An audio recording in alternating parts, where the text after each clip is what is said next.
Hello and welcome to Secrets of Organ Playing podcast. This is a show dedicated to helping you become a better organist.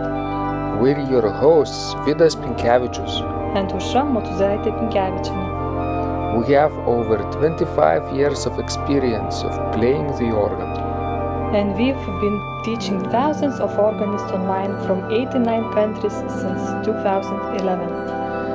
So now let's jump in and get started with the podcast for today. We hope you'll enjoy it. Hi guys, this is Vidas. And Aušra. Let's start episode 628 of Secrets of Organ Playing podcast. This question was sent by Steven and he writes, at 72 years old, my goal is to play some of Bach's organ music with musicality and appropriate style, like registration, trills, phrasing. I have explored the little preludes and fugues, using Söderlund's book on authentic technique for that period. To be able to continue to practice, I own a Viscount digital organ with appropriate HO standards. I also studied formally with an organist for 2 years. To be able to improve my pedal technique, I have used your pedal mastery course to help in that regard. I purchased it when you first offered it to us. I would like to know other sources of exercises that might help in improving. To be able to memorize even at my age, I find that practicing the organ and piano help keep my mind sharp. Excellent therapy. Steven. So, Steven is 72 years old and he has several goals. Let's talk about them in turn, shall we? Yes, of course. He wants, first of all, to play Bach's organ music with appropriate sense of style. Basically, probably historically informed performance practice. That's what he means, right? Yes, that's what I understood from his letter. I would suggest, beside Söderlund's book, which is obviously excellent manual and resource material, but I also recommend my own video course called Bach Organ Mastery Level 1, where I teach how to play those little preludes and fugues, 8 little preludes and fugues. It's I think 16-week course. In each week we learn either one prelude or one fugue. We start not with the first prelude and fugue, which is not the easiest one, but with the easiest, which is probably G minor, I would say. Yes, prelude is definitely G minor. So that's my suggestion. I not only I teach the techniques how to master, but I also teach how those pieces are put together, analyzing them. I think this is very important too, to understand how the music is put together.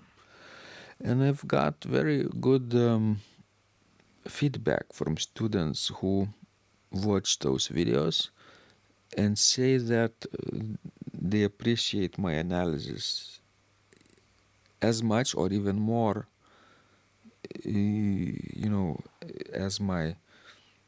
as my teaching of techniques, how to play them.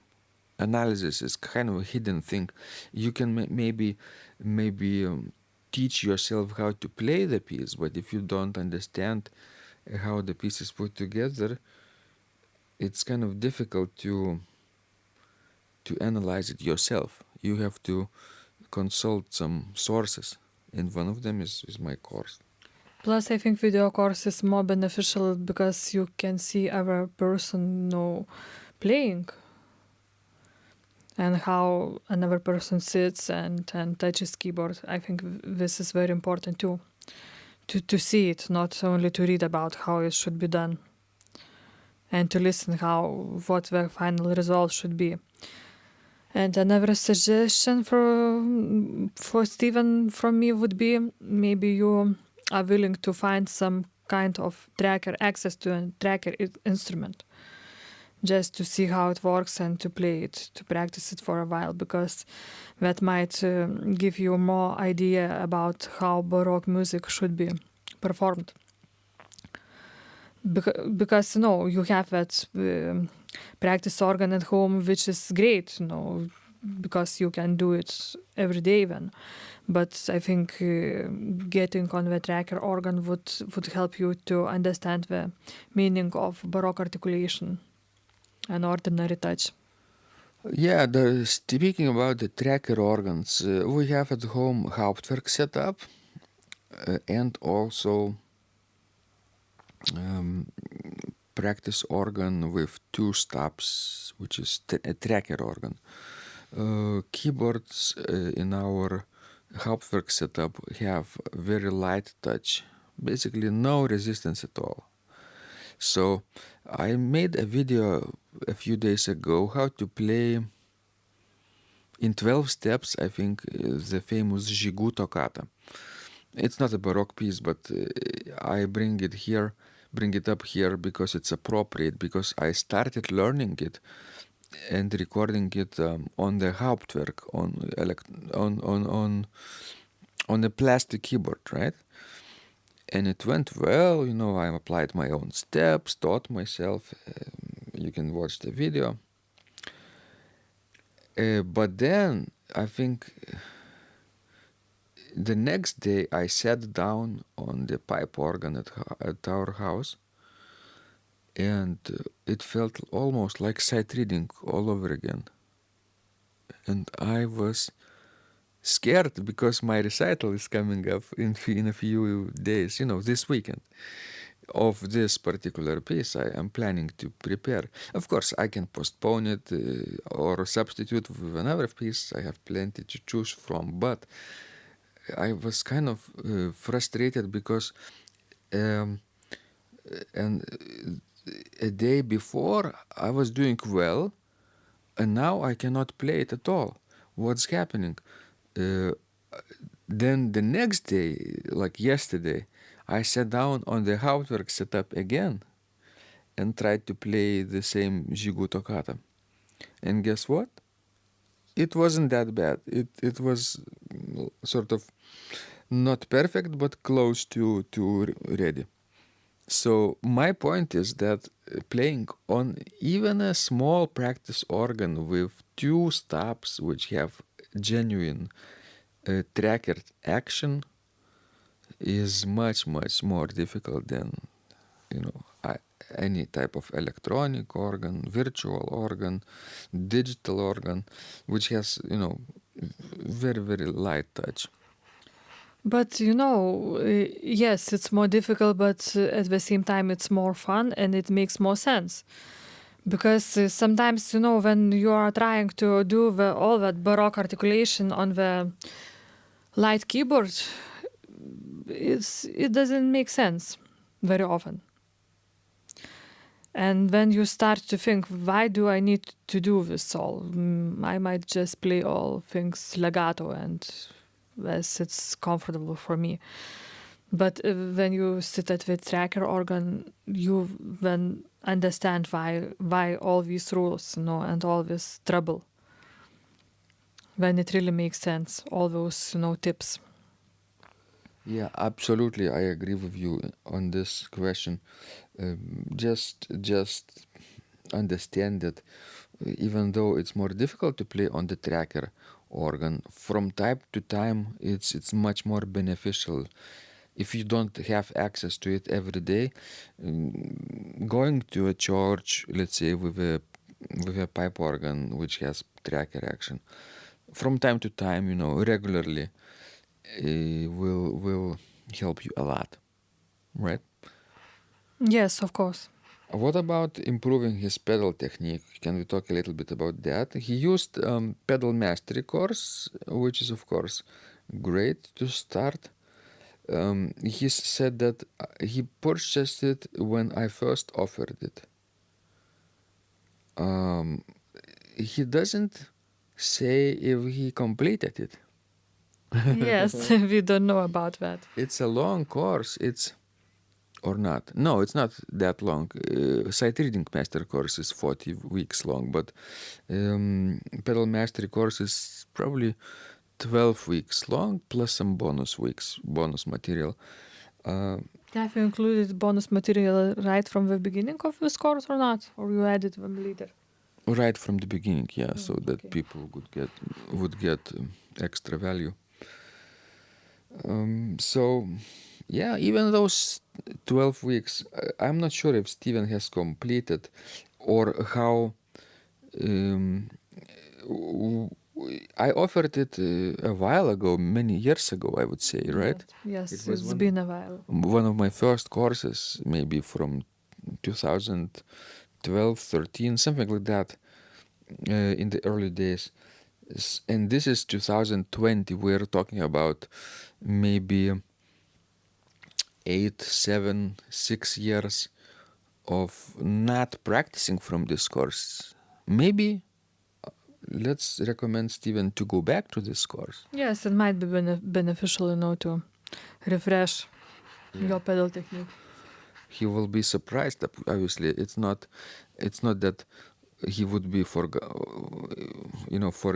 everything that he learned if he had completed this course in early days, but it will be beneficial nonetheless to refresh. What about memorization? Can he try to memorize? Yes, of course, if he thinks that it's beneficial for his brain, then of course, why not?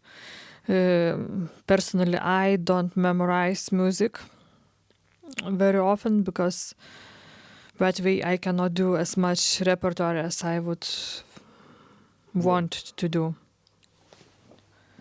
Because for me it's better, to learn more pieces than, to memorize one piece during that time. But, someday I might change my mind. When you have played all of it. I don't think that's possible. Yeah, we have so many scores at home that probably we will never run out of music, right? Yes, that's right. But yes, I agree with you. I also don't memorize regularly nowadays because my goal is like yours to master and perform in public, to record, to live stream as much repertoire as I can. And memorizing takes maybe 10 times as much of work with one piece, right? So I could learn 10 pieces in that period of time, right? In my case, it's not worth it. Yes, because I think, the sight reading new music, learning new music gives your brain enough of exercise. Don't you think so? Right. Also excellent therapy, like Steven adds at the end. So choose whatever you feel works well for you in your situation, at your age, for example, right? Maybe for people who are past 60, let's say 65, have different goals than we right now. Yes. That's okay. And maybe our goals will change with time. I have no doubt about it. So guys, please send us more of your questions. We love helping you grow. And remember, when you practice, Miracles happen. this podcast is supported by Total Organist, the most comprehensive organ training program online. It has hundreds of courses, coaching, and practice materials for every area of organ playing. Thousands of instructional videos and PDFs. You will not find more value anywhere else online. Total Organist helps you to master any piece, perfect your technique, develop your sight reading skills, and improvise or compose your own music, and much, much more. Sign up and begin your training today at organduo.lt and click on Total Organist. And of course, you will get the first month free too. You can cancel anytime. If you like our organ music, you can also support us on Patreon and get free CDs. Find out more at patreon.com/secrets of organ playing.